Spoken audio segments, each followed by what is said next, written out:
Good morning students. हम अपना haloarenes and haloalkanes कर रहे थे। आज उसका लास्ट लेक्चर है। आज चैप्टर खत्म हो जाएगा। कल हम हेलो एरिन्स की हमने रिएक्टिविटी देखी थी। देखा था कि वो न्यूक्लियोफिलिक सब्स्टिट्यूशन रिएक्शन को लास्ट लेक्चर में देखा था कि न्यूक्लियोफिलिक सब्स्टिट्यूशन रिएक्शन को वो कैसे देगा। फिर उस पर electron withdrawing group, electron donating group लगे थे, तो उसका न्यूक्लियोफिलिक रिएक्शन पर क्या इफेक्ट होगा। आज इसी तरह हमें हेलो एरिन्स की इलेक्ट्रोफिलिक सब्स्टिट्यूशन रिएक्शन देखनी है। Electrophilic substitution reaction, right. Electrophilic substitution का मतलब क्या है कि भाई इलेक्ट्रोफाइल का एडिशन होगा। इलेक्ट्रोफाइल क्या होता है? Electron loving. और हमने जब रेजोनेटिंग स्ट्रक्चर्स बनाए थे, हमें अच्छे से पता है जो हमारा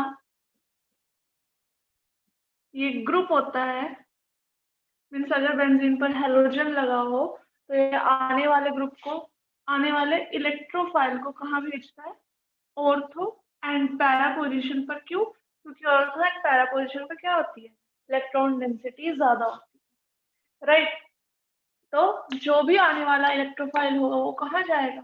ऑर्थो और पैरा पोजीशन पर। ये रेजोनेटिंग स्ट्रक्चर्स में हम ऑलरेडी देख चुके थे। तो इसके अंदर लिखो कि हेलो एरिन्स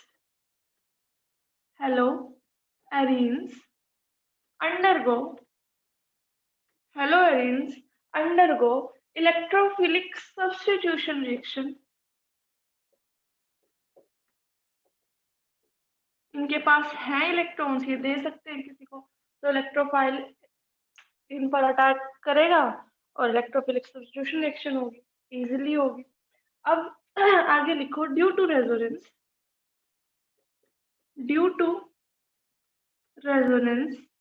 इलेक्ट्रॉन डेंसिटी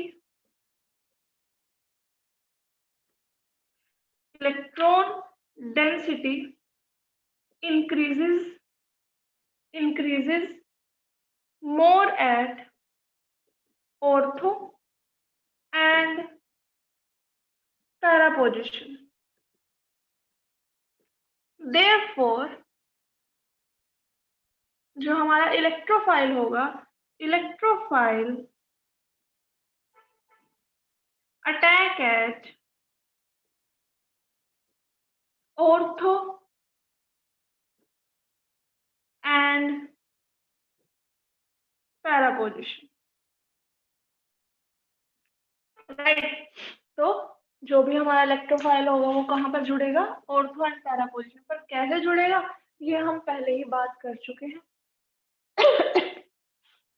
तो इसमें फर्स्ट प्रोसेस जो हम देखेंगे दैट इज हैलोजिनेशन। हैलोजिनेशन में भी हम क्या करेंगे? नाइट्रेशन हमने ऑलरेडी देखा हुआ है। नाइट्रेशन कैसे होता है दोबारा बात कर लेंगे। यहाँ पर अब पहले हम हैलोजिनेशन देखेंगे। हैलोजिनेशन में हम क्लोरीनेशन ही कर देते हैं। मीन्स कि भाई इस क्लोरोबेंजीन पर हम Cl2 ऐड करेंगे। ये ऐड होगा इन the presence of anhydrous FeCl3। Anhydrous FeCl3। Cl यहाँ पर चिपक जाएगा। कहाँ पर चिपकेगा? ऑर्थो और पैरा पोजीशन पर। तो हमारे पास एक प्रोडक्ट होगा, ये जो हमारा रिएक्टेंट था, एक क्लोरीन हमने एक्स्ट्रा डाला, एक में जुड़ेगा ये यहाँ पर और दूसरे में जुड़ेगा ये यहाँ पर, राइट। इसका नाम होगा first, second, third, fourth, 1,4 dichlorobenzene. और इसका नाम होगा 1,2 dichlorobenzene.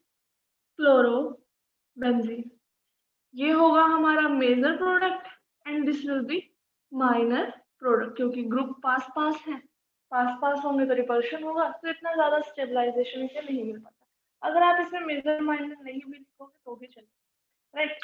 Next reaction is nitration. Nitration already हम कर चुके हैं, मैं करके दिखा देती हूँ ताकि थोड़ा सा याद आ जाए आप लोगों को कि हमने कहाँ पर ये किया था। रीजनिंग में किया था, फर्स्ट ही क्वेश्चन था रीजनिंग का। नाइट्रेशन की बात करते हैं।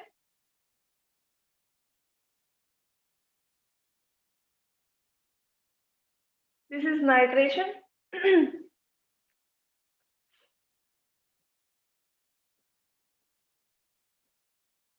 हम डालेंगे क्या, कंसंट्रेटेड HNO3।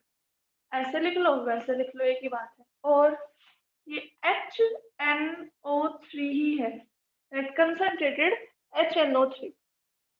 इसको रिएक्शन कराएंगे हम इन the presence of concentrated H2SO4।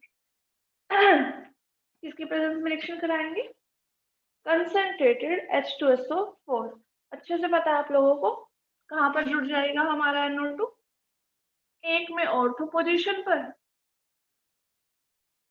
और एक में जुड़ जाएगा पैरा पोजीशन पर।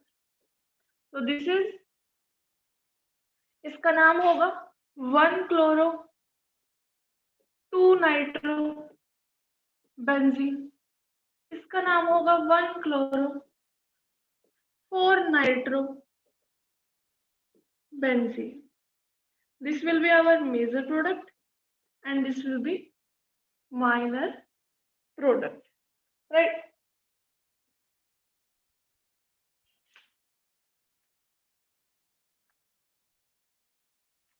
अब बात करते हैं सल्फोनेशन की। सल्फोनेशन का मतलब है हम सल्फोनिक एसिड ऐड कराएंगे। सल्फोनिक एसिड कौन सा होगा, SO3H। सल्फोनिक एसिड का फॉर्मूला होता है SO3H। तो third reaction is sulphonation, right.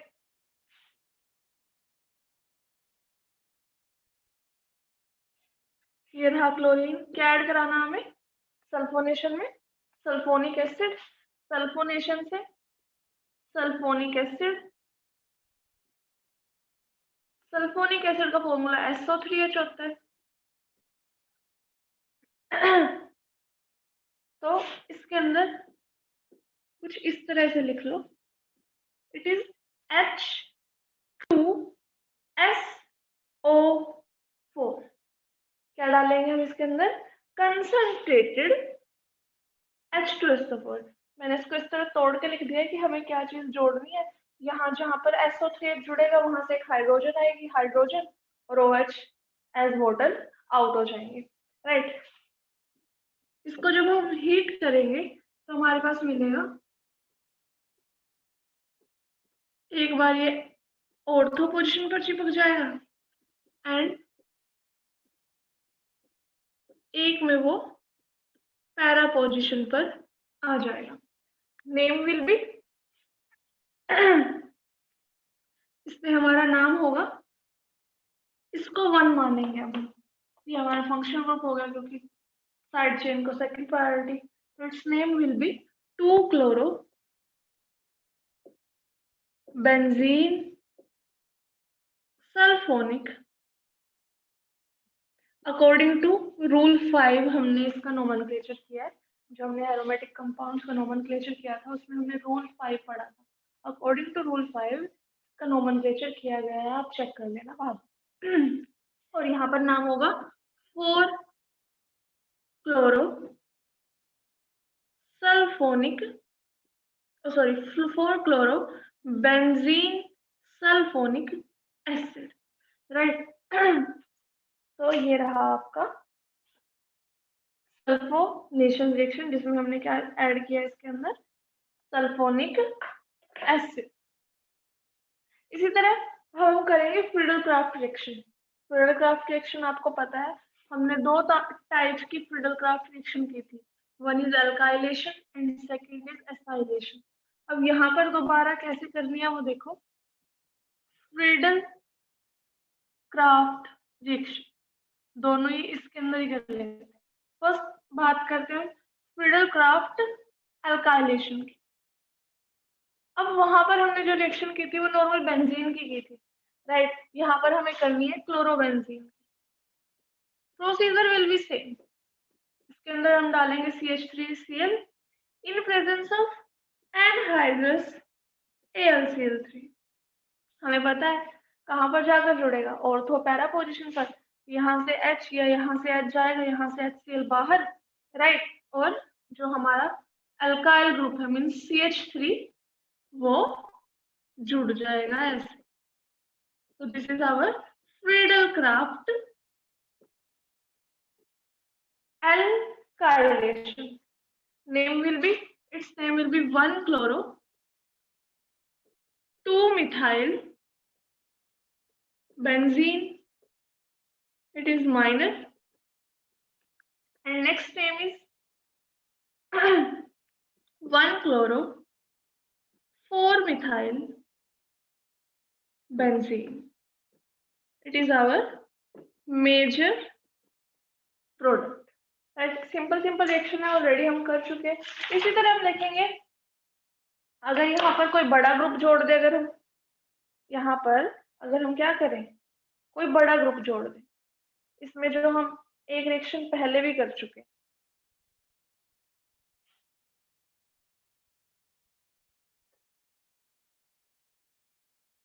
यहाँ पर CH3 की जगह कोई भी अल्काइल आ सकता है, एनी अल्काइल। जैसे अगर मैं अब यहाँ पर रिएक्शन करा दूं, कैसे?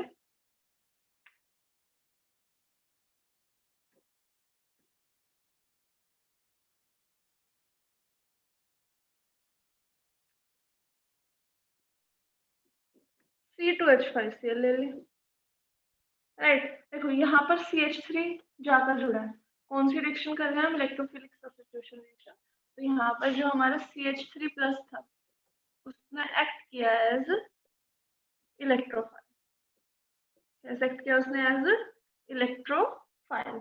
यहाँ पर बात करें, ये रिएक्शन होगी in the presence of anhydrous AlCl3, right? यहाँ पर हमारा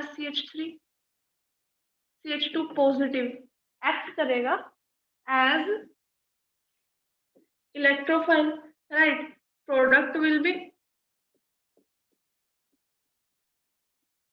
this and this. इसी तरह अगर अब मैं इस रिएक्शन में क्या add कराऊं? Chloropropane.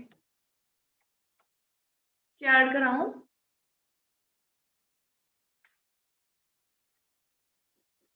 CH3 CH2 CH2 Cl in presence of anhydrous AlCl3।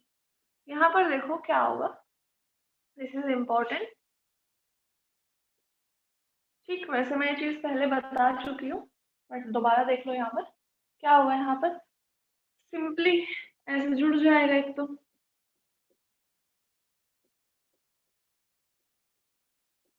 One product, second product. अब देखो एक्चुअल में क्या जुड़ता है? कार्बोकटायन जुड़ता है हमारा। यहाँ पर जुड़ा है हमारा carbocation, that is CH3 CH2। ये है यहाँ पर हमारा electrophile, right? Carbocation is electrophile है। अब हमने कार्बोकटायन की स्टेबिलिटी का ऑर्डर पढ़ा था, that 3 degree carbocation is more stable than 2 degree than 1 degree. यहाँ पर है हमारा 1 डिग्री। अब यहाँ पर हम क्या करा सकते हैं? हाइड्रोजन शिफ्ट करा सकते हैं? नहीं। अगर मैं इसको खोल के बनाऊं, दैट इज CH3,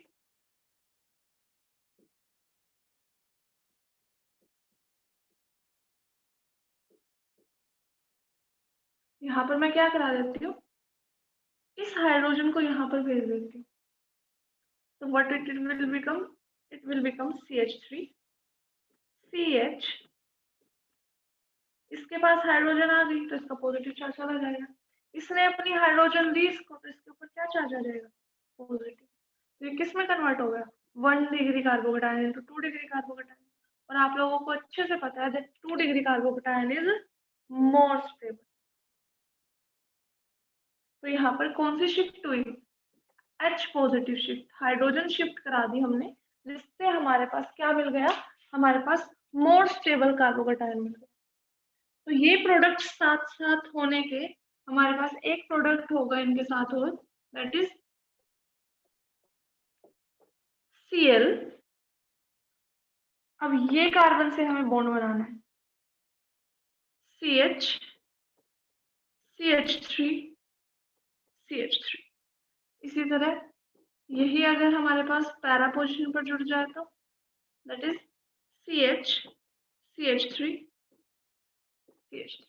यहाँ पर 1 डिग्री कार्बोकेटायन के अकॉर्डिंगली प्रोडक्ट था, यहाँ पर कौन सा डिग्री कार्बोकेटायन के? 2 डिग्री कार्बोकेटायन के। तो ये होगा हमारा इस पूरी रिएक्शन में इन चारों प्रोडक्ट्स में मेजर प्रोडक्ट। ये क्यों नहीं हुआ मेजर प्रोडक्ट? क्योंकि 1 डिग्री कार्बोकेटायन से बना है, और ये कौन सा कार्बोकेटायन से बना है? 2 डिग्री कार्बोकेटायन से। और हमें पता है stability order that is 2 degree carbocation is more stable then 1 degree carbocation and right. तो यहाँ से हम मेजर और माइनर प्रोडक्ट इस तरह निकाल लेंगे। इसी तरह हम बात करेंगे अब FC एसाइलेशन की। Friedel Crafts acylation. Friedel Crafts acylation में आप लोगों को अच्छे से पता है क्या होगा?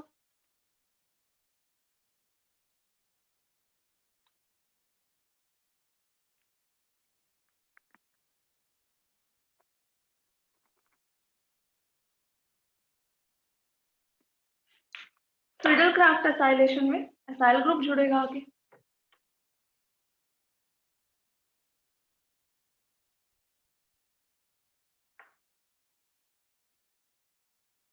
फ्रीडल क्राफ्ट एसाइलेशन में क्या होगा? हमारे पास जुड़ेगा आगे एसाइल ग्रुप हमारा, राइट। ये ग्रुप आकर जुड़ेगा, कहाँ जुड़ेगा? और थोड़ा पैरा पोजिशन पर जुड़ेगा। ये रिएक्शन होगी in the presence of anhydrous AlCl3, right. ये था हमारे पास ऑलरेडी, और ये जुड़ जाएगा यहाँ पर COCH3। It's name will B 2-chloroacetophenone। 2-chloro, यहाँ पर कीटोन ग्रुप आ गया, तो ये हमारी मेन चेन हो गई, ये साइड चेन हो गई। तो 2-chloroacetophenone, राइट। अगर यही किस पे जुड़ जाए? पैरा पोजिशन पर, तो name will B 4-chloroacetophenone। Acetophenone क्या होता है? इसको अच्छे से याद रख लेना, क्योंकि एसिटोफिनोन के ऊपर बहुत बार क्वेश्चन आता है कि एसिटोफिनोन कौन सा प्रोडक्ट है। You should remember that. Acetophenone किसको बोलते हैं? देखो, फिनोन के लिए लग गया बेंजीन। एसिड का मतलब क्या होता है? 2 कार्बन से, और ओन ग्रुप की साउंड आ रही है, ओन का मतलब CO। तो इट इज एसिड मतलब 2 कार्बन, फिनोन मतलब बेंजीन, और ओन का मतलब है CO। तो it is acetophenone,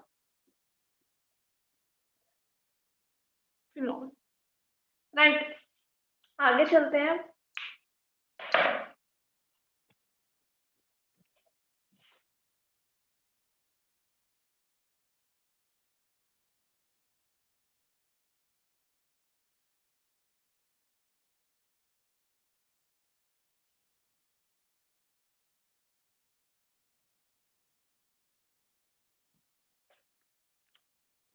benzene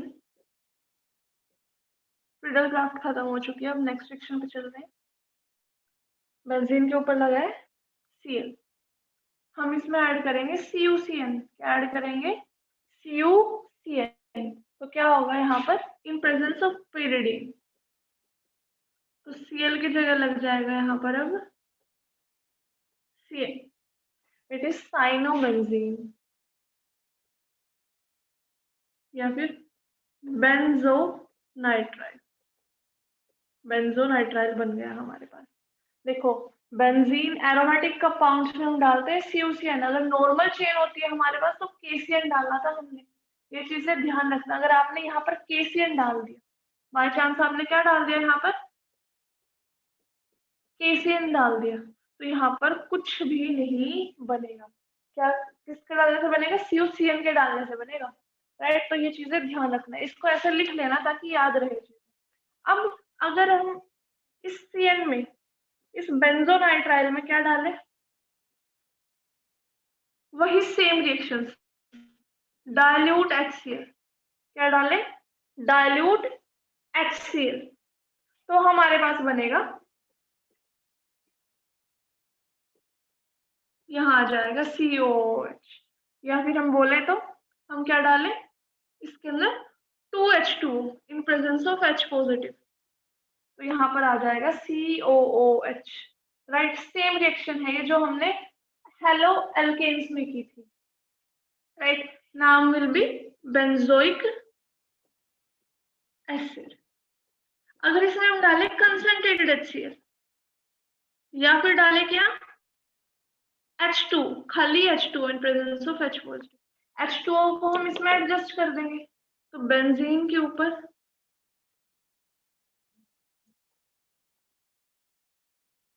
H2O, ये बन गया हमारा H2O, right. Name will B benzamide. Name will B benzamide. इसी तरह अगर हम इसका क्या करा दे, रिडक्शन करा दे बेंजोनाइट्राइल का, रिडक्शन होगा विद लिथियम एल्यूमिनियम हाइड्राइड। ये हमें क्या देगा? इसके अंदर हाइड्रोजन है, 4 हाइड्रोजन दे देगा। 2 इसको दे दो, 2 इसको दे दो, तो बन जाएगा यहाँ CH2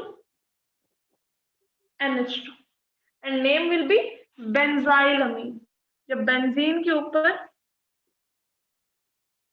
CH2 ग्रुप लग जाता है तो इसका नाम होता है बेंजाइल। अब बेंजाइल के साथ क्या जुड़ा है? साथ में NH2, तो name will be benzyl amine. Name will be benzyl amine.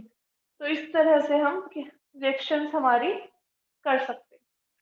तो ये हो गई बात इलेक्ट्रोफिलिक सब्स्टिट्यूशन रिएक्शन की, राइट। हमने Wurtz reaction, reaction with metals में, रिएक्शन विद मेटल्स में हम वुड्स फिटिंग रिएक्शन कर चुके हैं। हम पहले फिटिंग रिएक्शन की थी। फिटिंग रिएक्शन, फिटिंग रिएक्शन क्या थी? वैसे तो ऑलरेडी आप लोगों को पता है।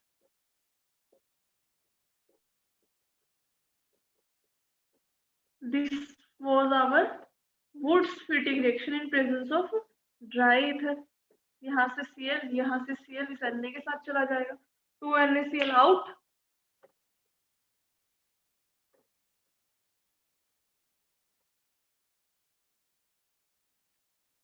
और यहाँ पर बन जाएगा हमारे पास डाईएराइल या डाई फिनाइल, ओ सॉरी, हाँ ठीक, वुड्स रिएक्शन में डाई फिनाइल बन गया हमारे पास, और ये 2NaCl बाहर। फिर हमने क्या रिएक्शन लिखी थी? Wurtz Fittig. हमने क्या किया था? एक प्रोडक्ट लिया था वुड्स का, एक लिया था हमने फिटिक का। वुड्स का रिएक्टेंट क्या था? CH3Cl। फिटिक का रिएक्टेंट क्या है? इनमें से ही ये रहा क्लोरोबेंजीन। क्लोरीन क्लोरीन क्लोरीन किसके साथ जाता है? Na के साथ। और ये भी सब कुछ किसके प्रेजेंस में हुआ था? ड्राई ईथर की। और क्या बन गया था? 2NaCl विल बी आउट, और ये जो हमारा बेंजीन है ये जुड़ गया था इस CH3 के साथ, एंड हमें मिला था टाउलिन। या फिर हम लिख सकते हैं मिथाइल बेंजीन, एक ही बात है। ये हमने ऑलरेडी की हुई थी। अब नेक्स्ट रिएक्शन देखो, that is our Ullmann reaction. That is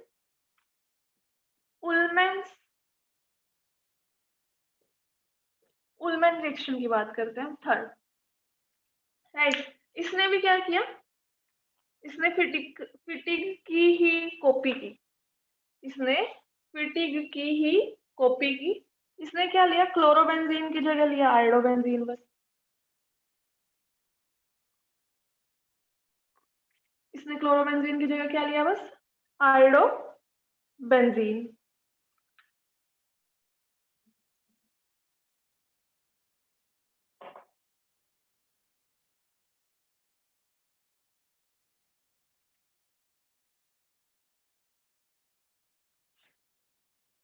That is, this is our iodobenzene, this is our iodobenzene। और इसने मेटल चेंज कर दिया है, यहाँ पर इसने लिया सोडियम की जगह कॉपर। क्या लिया इसने, कॉपर लिया, और इनकी रिएक्शन कराई।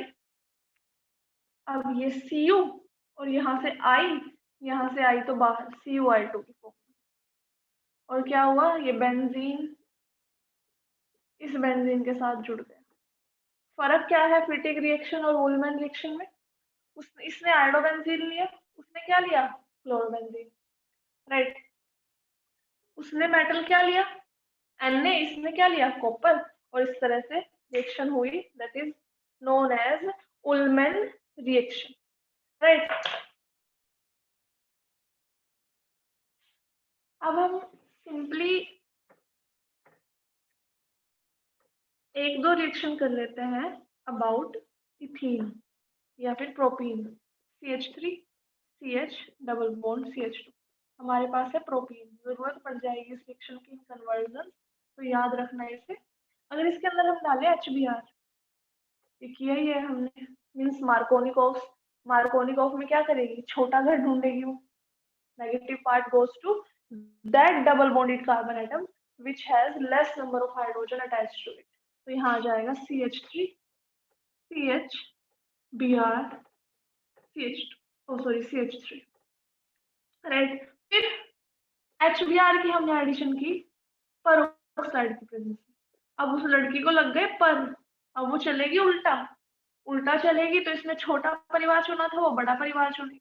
तो answer will be CH3 CH2 CH2Br। So this will be our major product. It is an anti-Markovnikov. It is Markovnikov source, right? अगर हम ऐड करें Br2 in presence of CCl4, हमने क्या ऐड किया, Br2 ऐड किया इन presence of CCl4, तो क्या होगा, दो Br ऐड किए तो दोनों लग जाएंगे, एक यहाँ लग गया और एक यहाँ लग गया। फिर अगर हम Br2 ऐड करें इन presence of sunlight, in presence of sunlight, तो हमारे पास क्या होता है, ब्रोमीन, जो हमारा Br2 होता है वो नॉर्मल इस पे जुड़ता है एल्केन पे, तो CH3 जिस पर डबल बॉन्ड नहीं होता, तो यहाँ जाएगा CH2 Br और CH डबल बॉन्ड CH2। तो हम इसकी एक रिएक्शन लिख लेते हैं अलग से Br2। जैसे अगर हमारे पास, हमें किसी में जैसे रिएक्शन कराते हैं, चलो क्वेश्चन है, convert methane into ethane. Carbon का नंबर क्या हो रहा है, डबल हो रहा है, बढ़ रहा है, तो वुड्स रिएक्शन लगेगी। लेकिन वुड्स रिएक्शन के लिए हमें RX चाहिए होता है, मतलब हेलोजन लगा चाहिए होता है। यहाँ पर हमारा एम क्या है, CH4 को हमें कन्वर्ट करना है इनटू CH3 CH3। डबल होंगे कार्बन के एटम्स, लेकिन डबल वुड्स रिएक्शन में होता है, लेकिन वुड्स रिएक्शन में चाहिए होता है हमें हेलोजन लगा हुआ। अब यहाँ पर तो हेलोजन लगा नहीं, तो हम क्या करेंगे,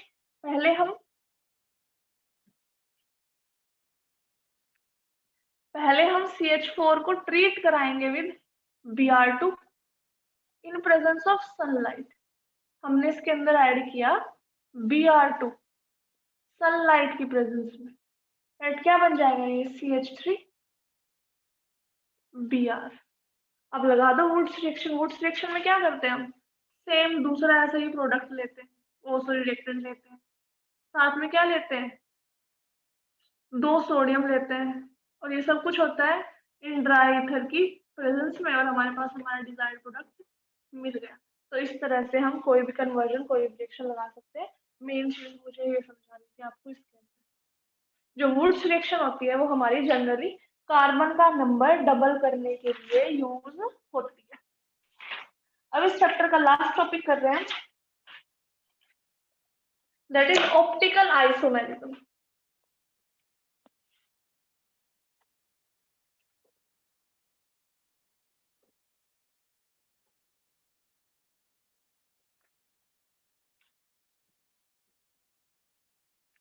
ऑप्टिकल आइसोमेरिज्म। ऑप्टिकल आइसोमेरिज्म क्या होती है?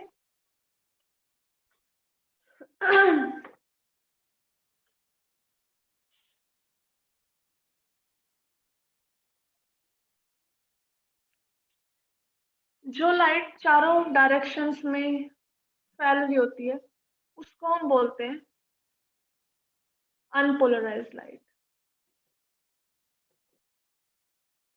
Unpolarised light.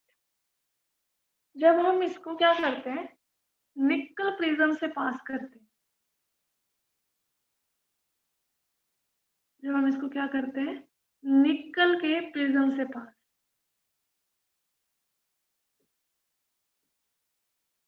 हमने क्या किया, इस लाइट को निकल प्रिज्म से पास किया, तो जो हमें लाइट मिली अब वो एक डायरेक्शन में अलाइन थी।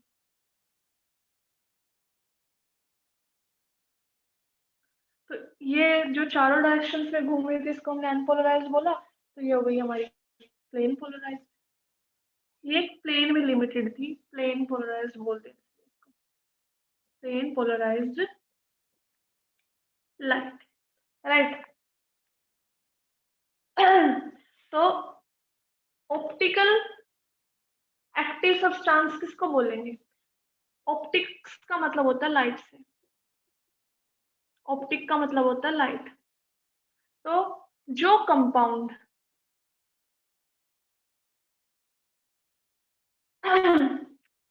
अब देखो एक चीज और देखो, जब हम इसे किसी कंपाउंड से पास करें, किसी कंपाउंड के सॉल्यूशन, अगर इस प्लेन पोलराइज्ड लाइट को वो रोटेट कर दे,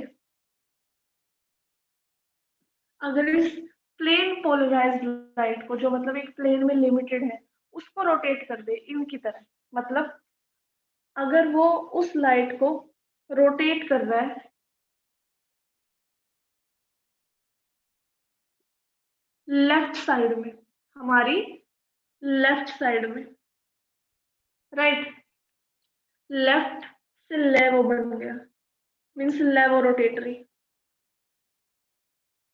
राइट। अगर वो कंपाउंड, ये वाला कंपाउंड जिसमें से हमने लाइट को पास किया, अगर वो लाइट को घुमा रहा है राइट साइड पर, किस साइड घुमा रहा है, राइट साइड पर, तो वो हो गई डेक्स्ट्रो रोटेटरी। अगर कोई प्लेन लाइट को, प्लेन पोलराइज्ड लाइट को कोई सब्सटेंस लेफ्ट में एल से लेफ्ट, एल से लेवो साइड में रोटेट करे तो दैट इज लेवो रोटेटरी, और अगर राइट साइड में रोटेट कर दे तो दैट इज डेक्स्ट्रो रोटेटरी। इसको हम डी से और इसको हम ऐसे एल से भी लिख सकते हैं। तो अब डिफाइन करने की बात आई तो हम लिख सकते हैं द कंपाउंड, जो कंपाउंड लाइट की रोटेशन बदल दे, जो कंपाउंड प्लेन पोलराइज्ड को रोटेट कर दे, वो ऑप्टिकली एक्टिव होता है। वो क्या होता है? Optically active, right. तो the compound which rotate plane polarized light, the compound which rotate plane polarized light is called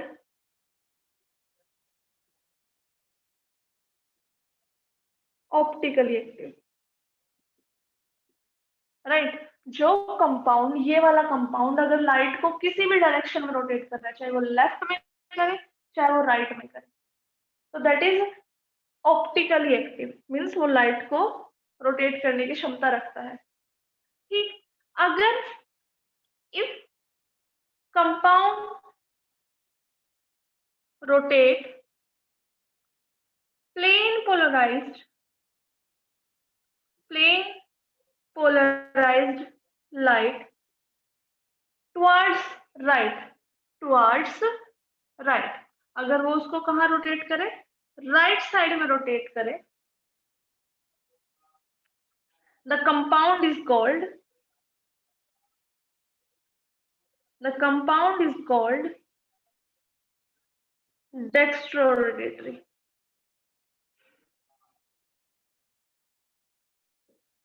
right अगर वो कंपाउंड लाइट को रोटेट करे इन राइट साइड तो वो है हमारा डेक्स्ट्रोरोटेटरी। और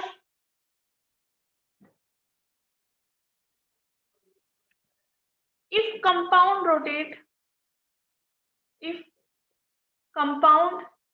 rotate plane polarized light towards left the compound is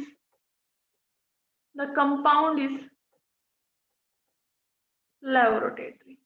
the compound is levorotatory। Right अगर वो राइट साइड में रोटेट कर रहा है लाइट को, देखो अगर लाइट को रोटेट कर रहा है तो ऑप्टिकली एक्टिव, अगर नहीं कर रहा तो उसको हम ऑप्टिकली इनएक्टिव बोलते हैं। फिर डायरेक्शन की बात आती है, किस डायरेक्शन में कर रहा है, अगर राइट साइड में कर रहा है तो डेक्स्ट्रो, और अगर लेफ्ट साइड में कर रहा है तो लेवोरोटेट। अब किसी भी सब्सटेंस की ऑप्टिकली एक्टिव होने की क्या कंडीशंस होती है? Condition for optically activity, conditions for optical active substance, कि कोई सब्सटेंस कब ऑप्टिकली एक्टिव होगा? जो कंपाउंड होना चाहिए, the compound should be chiral, the compound should be chiral, means जो कायरल कंपाउंड होगा वही ऑप्टिकल एक्टिव होगा। और अब ये कायरल कंपाउंड क्या होता है? कोई कार्बन जिस पर सारे ग्रुप्स 4 बॉन्ड बनाती है कार्बन 1 2 3 4, जिस पर सारे ही ग्रुप्स डिफरेंट लगे हो, उसको हम क्या बोलते हैं? Chiral carbon. क्या बोलते हैं उसको? Chiral carbon having all 4 groups different, उसको हम क्या बोलते हैं?